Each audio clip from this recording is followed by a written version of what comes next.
Hello everyone, আসসালামু আলাইকুম। কেমন আছেন সবাই? আশা করছি সবাই ভালো আছেন। যে যেখান থেকে আমার এই ভিডিওটা দেখছেন, যদি একটু ভালো লেগে থাকে লাইক কমেন্ট শেয়ার দিয়ে পাশে থাকবেন। আজকে রঙিন ফুলকপি দিয়ে রান্না করব নুডলস। সেই রেসিপি থাকছে আপনাদের সাথে। এই তো অনেক ধরনের ফুলকপি নিয়ে নিয়েছি, সবুজ এবং সাদা, হলুদ, বেগুনি কালারের, এবং থাকছে গাজর, আলু, টমেটো।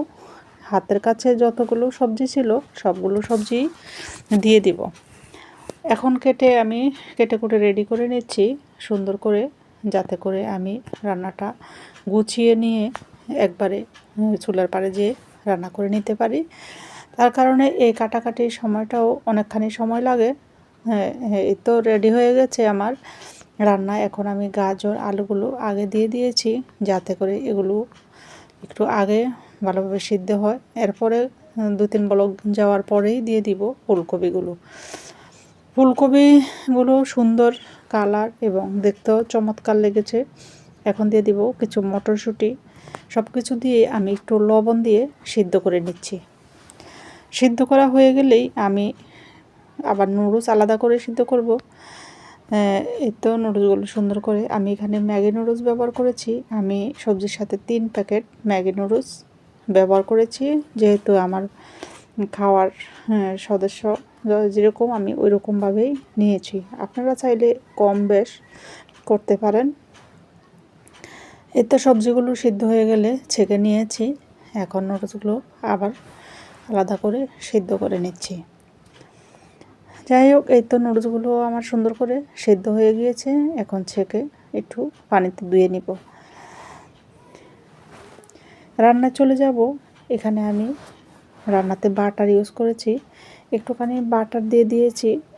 বাটারটা গলিয়ে দিয়ে দিব রান্নার তেল আর একটু দিয়ে এখন দিয়ে দিব 1 কাপ পরিমাণ পেঁয়াজ কুচি।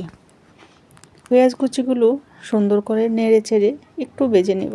একদমই লালও করব না, বাদামিও করব না, হালকা একটু ভেজে নিয়ে আমি দিয়ে দিয়েছি এখানে মুরগির মাংসগুলো আমি বুকের হাড় ছাড়া যে মাংসগুলো সেখান থেকে 1 কাপের মতো নিয়েছি। এখানে দিয়ে দিয়েছি হলুদের গুঁড়ো এবং ধনিয়ার গুঁড়ো, দিয়েছি লাল মরিচের গুঁড়ো সামান্য।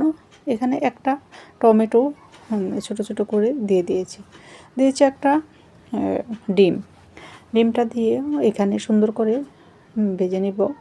এই মাংস আর মশলাগুলো ভালোভাবে ভেজে নেওয়া হয়ে গেলে এখানে সবজি যে সিদ্ধ করে রেখেছি সেগুলো অ্যাড করে দিয়েছি। এই তো সবজিগুলো দিয়ে এখানে পরিমাণ মতো লবণও দিয়ে দিয়েছি। এখন ম্যাগির যে মশলা সেখান থেকে 1 প্যাকেট এখানে মশলার সাথে সবজির সাথে দিয়ে দিয়েছি। সবজিগুলো এভাবে সুন্দর করে নেড়ে ছেড়ে রান্না করে নিতে হবে। সুন্দর করে রান্না হয়ে গেলে উপর থেকে নুডলসগুলো দিয়ে দিয়েছি। এখানে 1 চামচের মতো আমি সয়া সস ব্যবহার করেছি। আর নুডলসের যে মশলাগুলো ছিল সেখান থেকে 1 প্যাকেট আবার নুডলসের সাথেও দিয়ে দিয়েছি। 3 প্যাকেটের জন্য 3টা ম্যাগি নুডলসের প্যাকেটও এখানে দিয়ে দিয়েছি। আর দিয়ে দিয়েছি সামান্য মাংসের মশলা মাংসের সাথে। এই তো নুডলসটা আমার কেমন হলো জানাতে বলবেন না। আল্লাহ হাফেজ।